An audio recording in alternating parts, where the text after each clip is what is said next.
Hello friends, welcome back to my channel. My name is Ankush. In our today's video, we'll be discussing about the batch processing and streaming processing. Streaming processing, we also called it as a real-time processing. One of my student, he went for the Hadoop interview, and the same question he was being asked by one of the interviewers. So he is a fresher. So this kind of questions you can expect when you are going for the Hadoop developer profile. We have a big amount of data. We have a huge amount of data. It's like tremendous data. We are getting it on the daily basis, and we have a Hadoop ecosystem. We have a different component in the Hadoop. By using those component, we will try to process those data so that we can get very important data. And by using this data, you can increase your business. And because of that only, Hadoop plays a really important role when you want to basically you are utilizing your data for the good purpose. So when you want to process those data, there are two types of data processing we can do. One data processing, we called it as a batch processing, and second data processing, we called it as a real-time data processing. And in this video, we will try to understand the difference between the batch processing and what are the advantages and disadvantages of this batch processing as well as real-time processing. This real-time processing, we also called it as a streaming processing. Okay, so let's try to see on the whiteboard, because last time I got some of the feedback from the student that the whiteboard people like it mostly, so they can understand it more clearly. Let's try to understand what is meant by batch processing.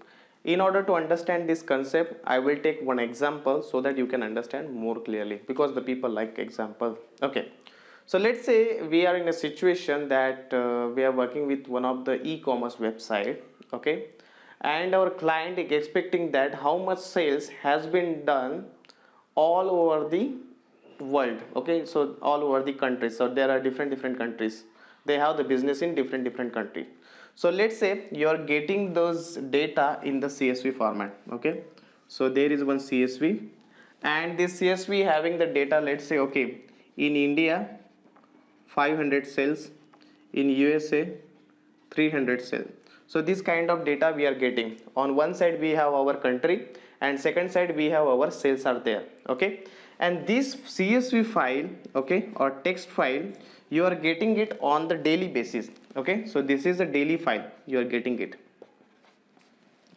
Now once you get this daily file, what you will do, it is our responsibility to process those file, okay, by using the Hadoop component, just like your Hive is there. Okay, so what I'm going to do, I will load this file into the Hive component.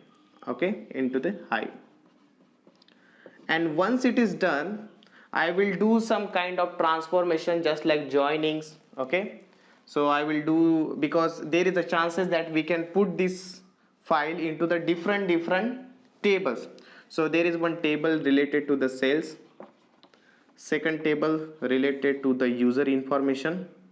Okay, and this is a Hive table 2. Okay, and this is a Hive table 1. Now we have a CSV file, and this CSV file has been loaded to the different Hive tables. So we have a Hive table 1 and Hive table 2. Hive table 1 is having the information related to the sales, Hive table 2 is having the information related to the user information. Okay, and once we have this table, what you can do, you can do some kind of joins. Okay, let's say you are doing some joins, and finally you are storing that output into the HDFS. Okay, and this is the HDFS output, which is usualized by using some kind of Tableau or any other tool you can use over here. Okay, and this is mostly the client is required. The final output will be visible to the client only. Now here the problem is, let's talk about the batch processing. Is every day you are getting this CSV file. Okay, so yesterday you got CSV file, and once you receive this CSV file, you process those file, and then you are sending the output to the client. Second day you are getting again CSV file, you are processing that file and sending the output to the client. So unless and until you are not getting this CSV file, you cannot start this processing. So every day, let's say you are getting this file by early in the morning 6 a.m. okay, EST timing. So 6 a.m. EST timing, this file is receiving over here, and you are processing it and sending it to the client. Now every day, here the thing is about the batch processing, every day you need to wait till 6 a.m. EST, and as soon as you receive the files from the business, okay, you are processing it and sending it to the client for the different reporting purpose. Okay, so this is called batch processing. Now we'll be discussing about the real-time processing. This real-time processing, we also called it as a streaming kind of processing. Okay, so in Hadoop we have a batch processes basically. Okay, and for real-time processing we have also different tools are there. By using that tool, you can do the real-time processing. I'll be discussing about that. Just hold on for some time. Okay, so in the real-time processing, let's say your data is continuously coming. Okay, let's take the example of Twitter. Okay, so this is your Twitter application. Okay, and here the multiple users are connected with this Twitter application. Okay, multiple users are there, those are connected with the Twitter application, and then these people are continuously posting something. Let's say they are tagging someone, they are doing some complaints, or something is happening on the Twitter, and we are using this Twitter on a daily basis. We know like how much data is getting generated by using this Twitter. Okay, now what we will do, this is the continuous data every second. Okay, every millisecond you are getting a new post on the Twitter. So is it possible for us, or is it recommend that okay, if I want some kind of sentimental analysis or any kind of the analysis by using this Twitter, that I need to wait for next day? No. So we better what we can do, even though if I'm getting this continuously streaming data, okay, this is a continuous data, okay, we call it as a streaming data. What you can do, you can write down one application.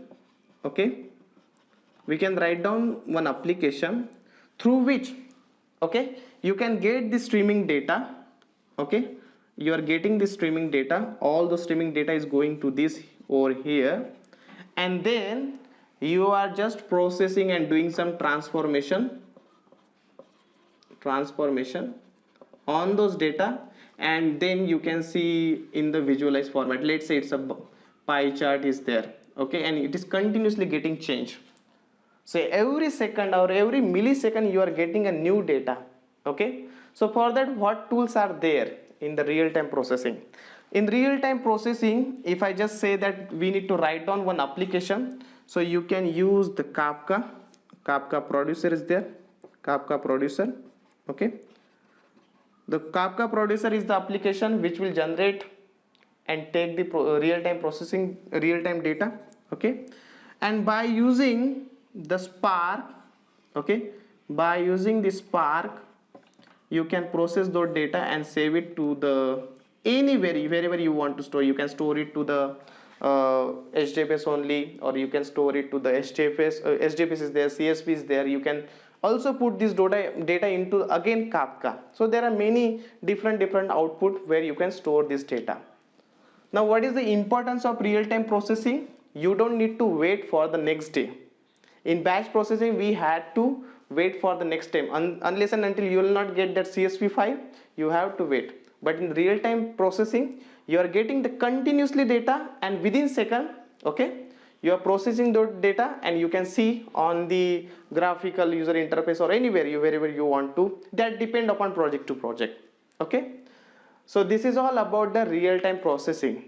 Now what is the problem with the real-time processing is, real-time processing, it's quite costly. Okay, it is costly is there. Now for batch processing, you can use the Hadoop, and for real-time processing you can use Spark is there. Okay, the best part about the Spark is it is also useful for batch processing also. Both the things can be done with the help of Spark. For Hadoop, we can do the your batch processing. So you can use a different component. As I told, one of the component that is Hive. Second, we can use the MapReduce is there, and there are different components we can use for batch processing. You can also use the scoop when you want to take the data from your RDBMS database. So if someone is asking you about what is the difference between Spark, what is the difference between this batch processing and real-time processing, I think you have the right answer with you now. So if you have any queries, okay, just let me know. And if you are looking for real-time database training, definitely I can help you out. Thank you so much for watching this video. Please do like, subscribe and share this channel. And guys, just let me know the feedback, whether you like to see these things, you know, on this whiteboard, or you want to see these things on the laptop screen. Okay, so based upon your suggestions only, in future videos you will see this kind of improvement. Okay, thank you, bye bye for the day.